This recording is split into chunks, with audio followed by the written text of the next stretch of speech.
लक्ष्यहीन जीवन हमेशा एक परेशान जीवन होता है। प्रत्येक व्यक्ति का एक उद्देश्य होना चाहिए। महान योगी और दार्शनिक महर्षि अरबिंदो कहते थे कि आपके उद्देश्य की गुणवत्ता पर आपके जीवन की गुणवत्ता निर्भर करेगी। आपका उद्देश्य उच्च और व्यापक, उदार और उदासीन होना चाहिए। ये आपके जीवन को अपने और दूसरों के लिए अनमोल बना देगा। सुप्रभात, मैं हूं आपके साथ शालिनी खंडेलवाल। सबसे पहले नजर मुख्य गतिविधियों पर।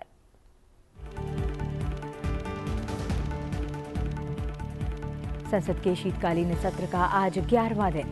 लोकसभा में डाकघर विधेयक 2023 चर्चा के लिए सूचीबद्ध। 3 नए आपराधिक विधेयकों को पारित किए जाने के लिए लोकसभा में होगा विचार।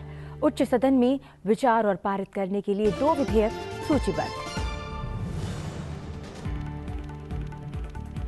प्रधानमंत्री नरेंद्र मोदी आज वाराणसी में करेंगे 20,000 करोड़ रुपए लागत की 37 विकास परियोजनाओं का शुभारंभ। रविवार को नमो घाट पर काशी तमिल संगमम के दूसरे चरण का किया उद्घाटन। कहा, काशी और तमिलनाडु के बीच का संबंध भावनात्मक होने के साथ साथ रचनात्मक भी। काशी तमिल संगमम एक भारत श्रेष्ठ भारत के विचार को निरंतर सुदृढ़ बना रहा। उपराष्ट्रपति जगदीप धनखड़ ने लखनऊ में 2 दिवसीय अटल स्वास्थ्य मेले का किया उद्घाटन। कहा, अमृतकाल में युवाओं का दायित्व है कि वे सदैव राष्ट्र प्रथम की भावना से काम करें। कुरुक्षेत्र में अंतर्राष्ट्रीय गीता महोत्सव का भी किया शुभारंभ।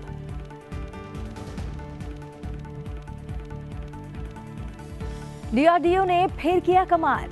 आकाश हथियार प्रणाली का किया सफल परीक्षण। 4 टारगेट्स को किया हवा में नष्ट। भारत ऐसा करने वाला पहला देश बना।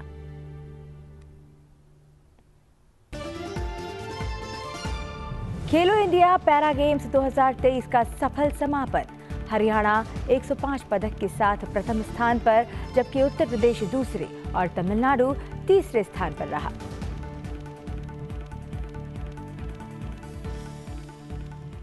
आज संसद के शीतकालीन सत्र का 11वां दिन है। जानते हैं दोनों सदनों में आज के कामकाज के बारे में। आज उच्च सदन में विचार और पारित करने के लिए 2 विधेयक सूचीबद्ध है। राज्यसभा में जम्मू और कश्मीर पुनर्गठन दूसरा संशोधन विधेयक 2023 और केंद्र शासित प्रदेश सरकार संशोधन विधेयक 2023 विचार और पारित किए जाने के लिए रखे जाएंगे। वहीं लोकसभा में डाकघर विधेयक 2023 विचार और पारित करने के लिए सूचीबद्ध है। इसके अलावा लोकसभा में भारतीय न्याय द्वितीय संहिता 2023, भारतीय नागरिक सुरक्षा द्वितीय संहिता 2023 और भारतीय साक्ष्य द्वितीय विधेयक 2023 विचार और पारित किए जाने के लिए सूचीबद्ध हैं। राष्ट्रपति द्रौपदी मुर्मू आज से पश्चिम बंगाल, तेलंगाना और राजस्थान की यात्रा पर रहेंगी। उनकी ये यात्रा 23 दिसंबर तक रहेगी। आज राष्ट्रपति आईआईटी खड़गपुर के 69वें दीक्षांत समारोह में भाग लेंगी। वे बोलारम, सिकंदराबाद स्थित राष्ट्रपति निलयम पहुंचेंगी। वहीं कल के कार्यक्रम की बात करें तो कल 19 दिसंबर को राष्ट्रपति का हैदराबाद में हैदराबाद पब्लिक स्कूल सोसाइटी के शताब्दी समारोह में शामिल होने का कार्यक्रम है।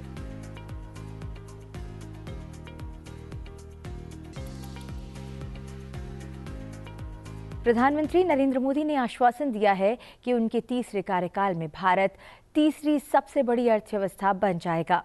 प्रधानमंत्री ने कहा है कि भारत आज दुनिया भर में हो रही चर्चाओं के केंद्र में है और मेड इन इंडिया एक प्रभावी ब्रांड बन गया है। गुजरात के सूरत के हीरा सराफा बाजार डायमंड बोर्स का उद्घाटन करते हुए प्रधानमंत्री ने हीरा उद्योगपतियों से अपील की कि वे अनुकूल माहौल का अधिकतम लाभ लेकर भारतीय रत्न और आभूषण क्षेत्र को विकास की नई ऊंचाइयों पर ले जाएं। प्रधानमंत्री ने कहा कि डायमंड बोर्स परियोजना भारत शक्ति और संकल्प का प्रतीक है।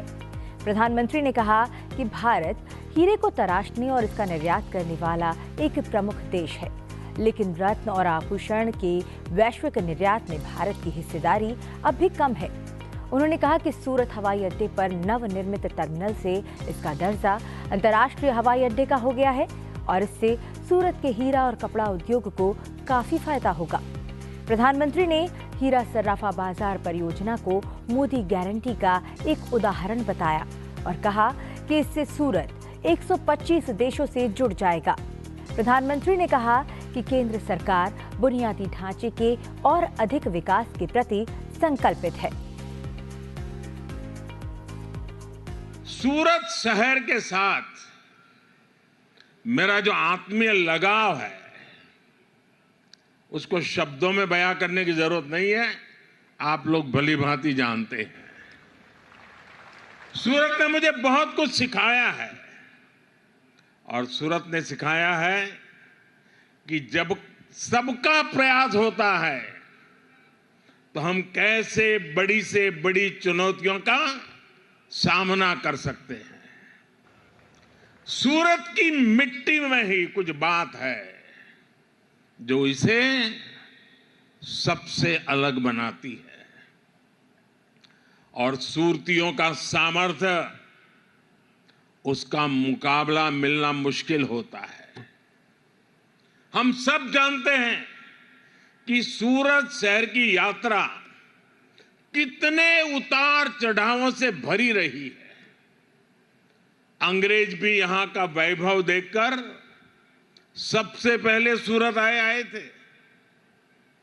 एक जमाने में दुनिया के सबसे बड़े समुद्री जहाज सूरत में ही बना करते थे। सूरत के इतिहास में अनेक बार बड़े बड़े संकट आए, लेकिन सूरतियों ने मिलकर हर एक से मुकाबला किया।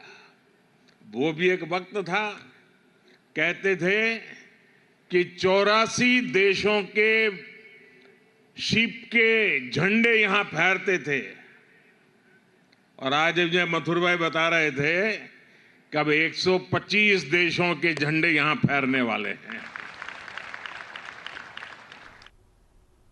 प्रधानमंत्री नरेंद्र मोदी ने कहा कि काशी और तमिलनाडु के बीच का संबंध भावनात्मक होने के साथ साथ रचनात्मक भी है और काशी तमिल संगमम एक ऐसा मंच बन गया है जिसने दोनों क्षेत्रों में जीवन के हर क्षेत्र से जुड़े लोगों को एक दूसरे के साथ संवाद का अवसर प्रदान किया है। प्रधानमंत्री ने रविवार शाम को वाराणसी के नमो घाट पर काशी तमिल संगमम 2023 के दूसरे चरण का उद्घाटन करने के दौरान ये बात कही।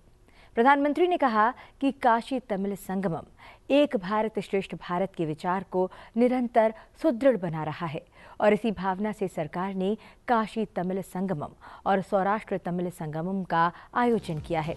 अब विभिन्न राज्यों में उनके स्थापना दिवस मनाए जाते हैं। संसद में पवित्र सेंगोल की स्थापना भी इसी एक भारत श्रेष्ठ भारत की भावना का प्रतीक है। G20 सम्मेलन के दौरान संपूर्ण विश्व हमारे देश की विविधता में एकता को देखकर आश्चर्यचकित रह गया था।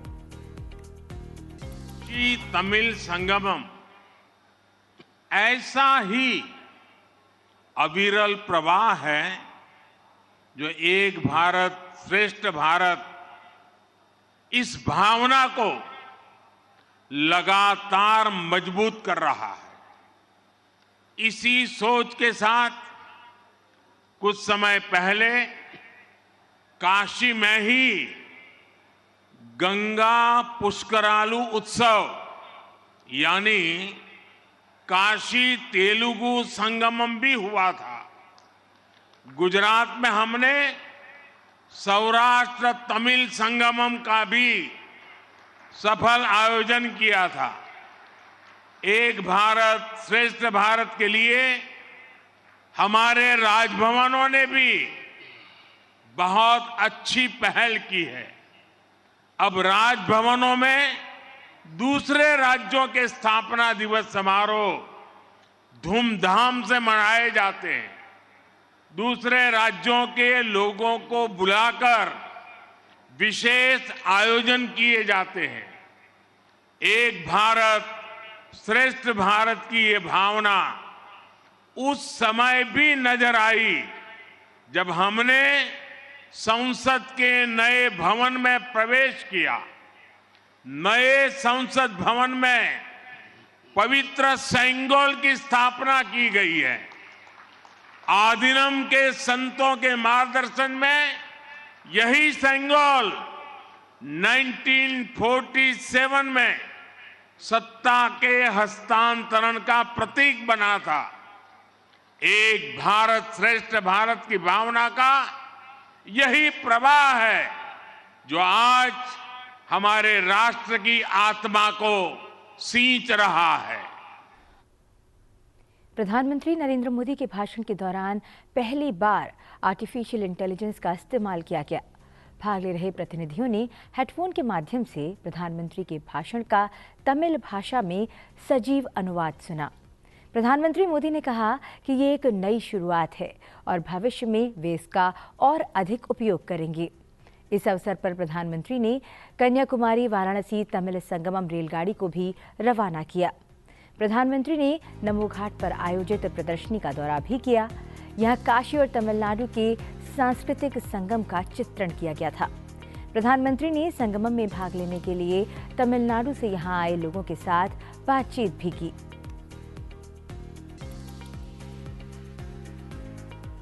प्रधानमंत्री आज भी अपने संसदीय निर्वाचन क्षेत्र वाराणसी के दौरे पर रहेंगे।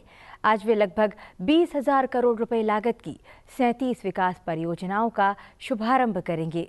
वे वाराणसी से एक और वंदे भारत एक्सप्रेस रेलगाड़ी को रवाना करेंगे। अब बढ़ते हैं आगे और बात करते हैं उपराष्ट्रपति जगदीप धनखड़ के कल के कार्यक्रम की। उपराष्ट्रपति जगदीप धनखड़ ने रविवार को कहा कि दुनिया में दो बड़े टकराव चल रहे हैं। ऐसे में गीता का ज्ञान आज पहले से भी अधिक प्रासंगिक है।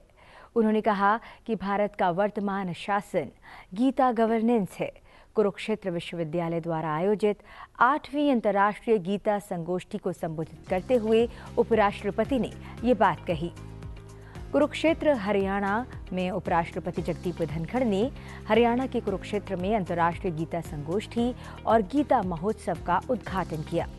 उन्होंने कहा कि दूसरे विश्व युद्ध के बाद दुनिया ने इतनी बड़ी पीड़ा कभी नहीं देखी जितनी आज देख रहा है।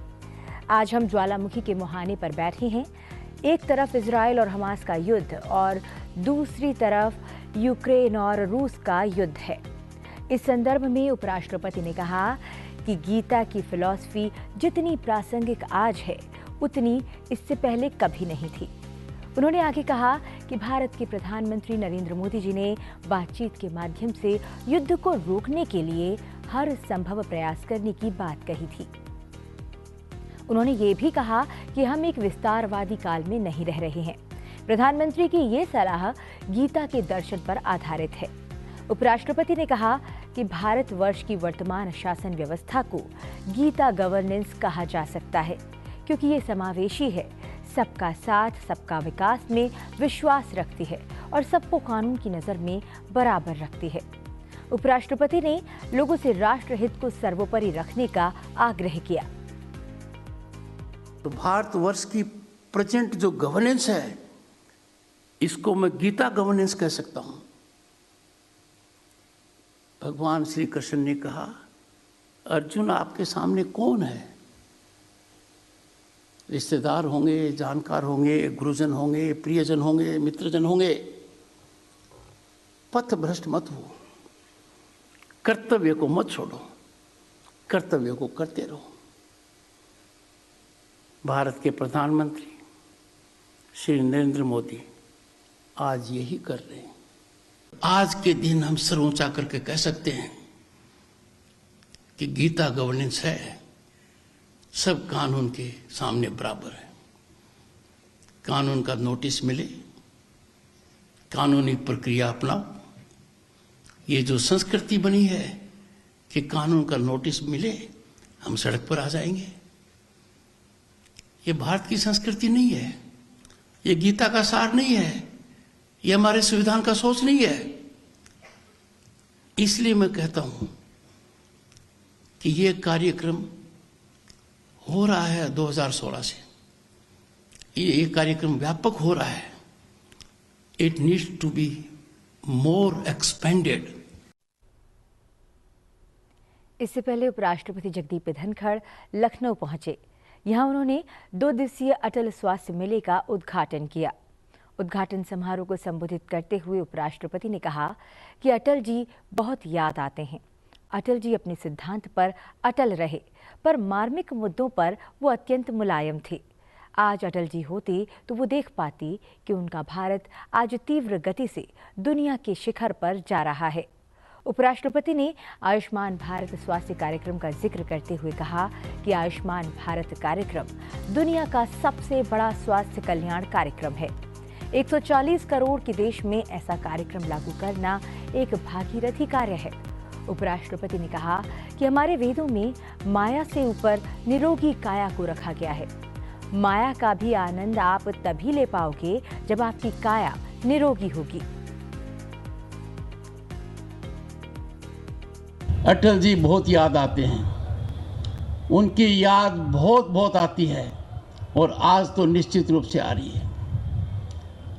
अटल जी सिद्धांतों पर अटल रहे और मार्मिक मुद्दों पर वो अत्यंत मुलायम थे। आज अटल जी होते तो वो देख पाते कि जिस भारत को उन्होंने ढुलमुल होते हुए देखा, उनके जीवन काल 2013 में जब भारत की अर्थव्यवस्था चरमरा गई थी, आज वो भारत दुनिया के शिखर पर जा रहा है, तीव्र गति से जा रहा है। उपराष्ट्रपति ने आगे महिला आरक्षण विधेयक का जिक्र करते हुए कहा कि 21 सितंबर को भारतीय संसद ने महिला आरक्षण बिल पास करके इतिहास रच दिया। उन्होंने कहा कि इस बिल के पास हो जाने से लोकसभा और राज्य विधानसभाओं में 1/3 महिलाओं की भागीदारी सुनिश्चित की जाएगी। उपराष्ट्रपति ने भारत की उपलब्धियों की सराहना करते हुए कहा कि आज दुनिया में भारत का डंका बज रहा है। हमारे यहाँ जितना डिजिटल ट्रांजैक्शन होता है वो अमेरिका, यूके, फ्रांस और जर्मनी के ट्रांजैक्शन से 4 गुना से भी ज्यादा है। दुनिया आश्चर्यचकित है। वो दिन था 20 सितंबर और 21 सितंबर। 3 दशक तक प्रयास हुआ कि महिलाओं को न्याय दिया जाए, महिलाओं का प्रतिनिधित्व हो लोकसभा में और विधानसभाओं में। कोई कार्य संपन्न नहीं कर पाया। आपके प्रांत से सांसद, देश के ओजस्वी प्रधानमंत्री ने यह कार्य इतना बखूबी किया कि पूरी सदन सर्वसम्मति से यह काम संपन्न हुआ। सिर्फ 2 ने विरोध किया, वो भी लोकसभा में। और ऐसी व्यवस्था का निर्माण किया जो स्वच्छ देश की ओर जा रहा है। 50% की जनसंख्या को अब लोकसभा और विधानसभाओं में 1/3 प्रतिनिधित्व मिलेगा। यह बहुत बड़ा क्रांतिकारी कदम है। पूरी दुनिया अचंभित है। और यह आरक्षण हॉरिजॉन्टल और वर्टिकल है, सामाजिक न्याय का प्रतीक है। सुप्रभात में अब बात डीआरडीओ के एक नए परीक्षण की। डीआरडीओ एक के बाद एक नए परीक्षण कर रहा है। इस बार डीआरडीओ द्वारा विकसित स्वदेशी आकाश हथियार प्रणाली का इस्तेमाल भारतीय वायुसेना ने किया है। इस परीक्षण में आकाश मिसाइल ने एक साथ 4 लक्ष्यों को हवा में नष्ट कर दिया। भारतीय वायुसेना ने अस्त्र शक्ति 2023 में अपना दम जोरदार तरीके से दिखाया है। भारतीय वायुसेना द्वारा आयोजित इस कार्यक्रम में वायुसेना ने आकाश हथियार प्रणाली का सफल परीक्षा किया है। इस सफल परीक्षण के बारे में डीआरडीओ ने कहा है कि भारत ऐसा पहला देश बन गया है जिसने ऐसी क्षमता हासिल की है, जिसने सिंगल फायरिंग यूनिट के जरिए उस रेंज पर कमांड गाइडेंस के जरिए 4 टारगेट्स को नष्ट किया।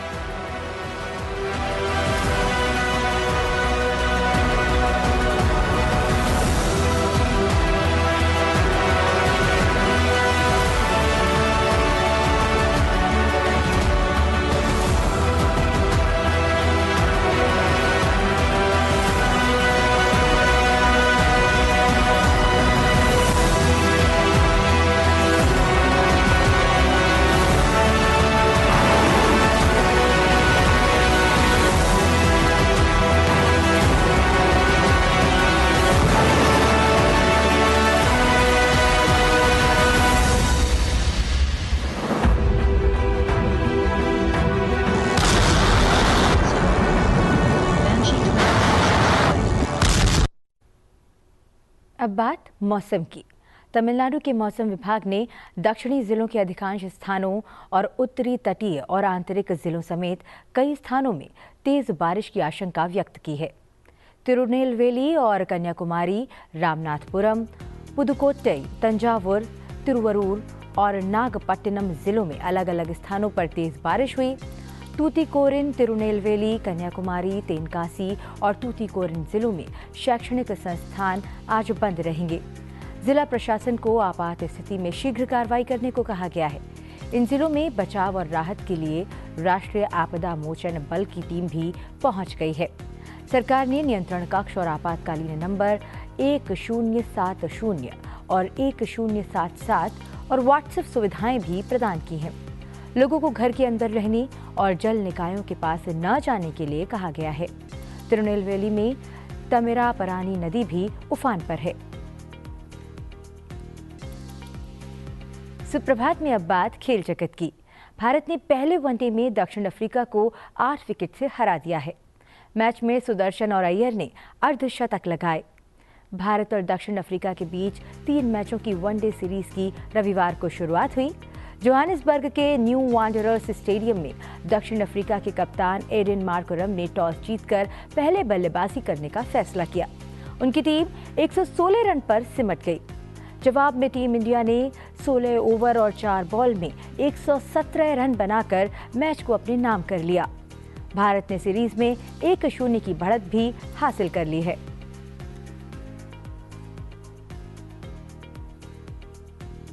मानवीय भावना और समावेशिता के एक सप्ताह के उत्सव के बाद पहले खेलो इंडिया पैरा गेम्स का समापन हो गया।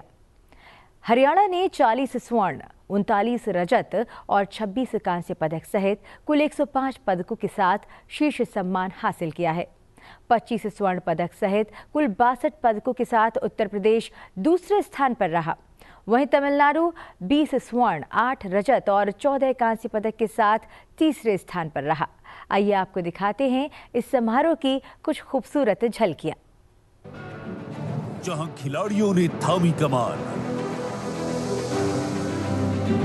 और उनके जज्बे ने छुई नई ऊंचाइयां, उज्ज्वला मैस्कॉट बनी साहस और दृढ़ निश्चय का प्रतीक।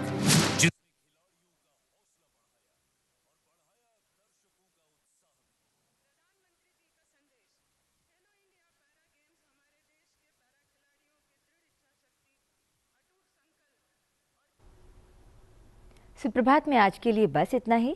चलते चलते आपको छोड़ जाते हैं आज के दिन से जुड़े इतिहास के साथ। आप बने रहिए सनसेट टीवी के साथ। मुझे दीजिए आज्ञा। नमस्कार।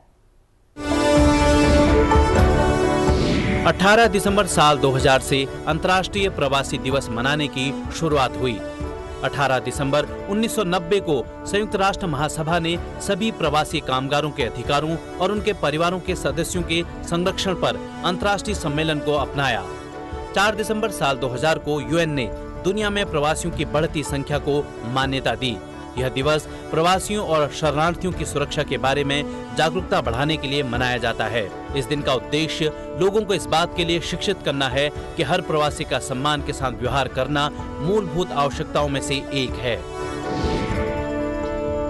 18 दिसंबर साल 2014 को GSLV मार्क 3 ने सतीश धवन अंतरिक्ष केंद्र के दूसरे लॉन्च पैड से अपनी पहली उड़ान भरी।